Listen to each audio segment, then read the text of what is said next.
So how will KITT be implemented into a primary school context? The implementation of any digital innovation within the educational sector should be initiated with careful consideration of potential benefits, impacts and sustainability. Furthermore, the possibility of significant challenges must be deliberated to ensure the success of any transformation is sustainable and not contradicting its original purpose.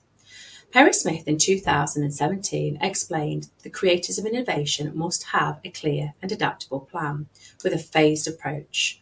Adaptability is key when considering that different phases can appear to contradict one another, leading often to relational and structural elements that should be beneficial that then could become paradoxical.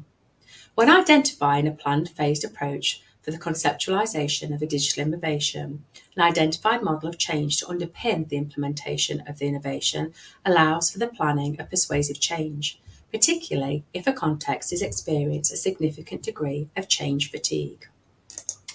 This often results in staff resistance. Harrell in 2022 explained that the hardest part of introducing innovation is a human factor. Innovation will inevitably lead to change, and whether those changes result in the compliance of staff or true commitment from them is a reflection on the management of the relational dynamics within school that can otherwise lead to significant resistance.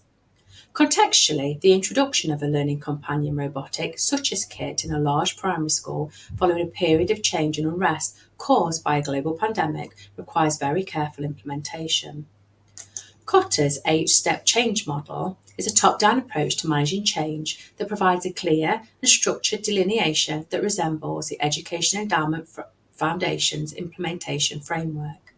The similarities between the two frameworks operates as an incentive for staff who have already worked within the boundaries of the Education Endowment framework with success.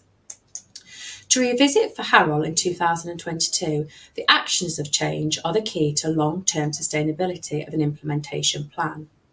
The more predictable the process of change is to staff, the less likely the change is to be resisted. The possibility of a top-down change model such as Kotter's leading to the action of resistance must also be given careful consideration. Staff within the context could consider the model as a source of vocational loss when the decision-making processes have seemingly occurred with a leadership platform.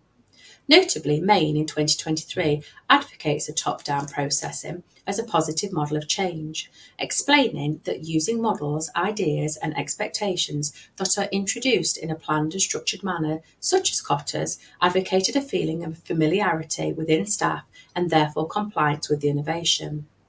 In 2022, Fraser also remarked that the addition of another model, such as the substitution, augmentation, modification and redefinition, also known as SAMA model, to implement strategy would provide another dimension to activity and to actively avoid change resistance. In this sense, the synchronisation of another model, such as SAMA, would encourage staff to consider that not all technology integration is equivalent, and as such, the transformation stage can remain autonomous to their own subject area. To consider the planned implementation of the use of KITT within the context of a larger primary school with pupils aged from 3 to 11-year-old, Kotter's model initially signposts towards establishing a timeline of implementation, ensuring that the intention of the innovation creates a sense of motivation. Whilst it has been acknowledged that a high-quality top-down change model has been exemplified as a positive by Maine in 2023, it can also be argued that sustainability is not assured if staff compliance is not considered.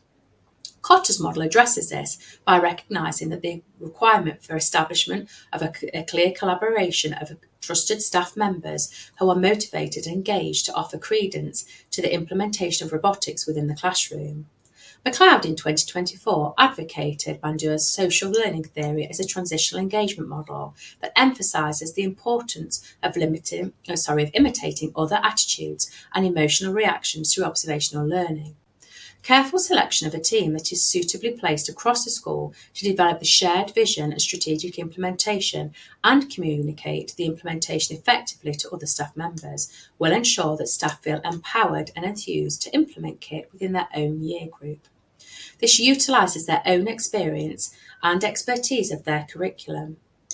Harrell in 2022 advocated autonomy and freedom as a method of avoiding resistance to change due to innovation.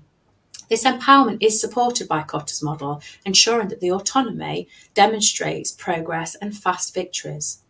The EEF Foundation illustrated this further by explaining that the best innovations, such as KITT, are only successful if the professional practice manifests itself in the persistent work of the staff within school. KITT planned for this persistency to embed itself as a mean of consolidation, and that can be transferable to other improvement areas within school, leading to a shift in culture when focusing the impact of such robotics, such as KITT, within all areas of the school. KITT's ultimate organisational and sustainable change model.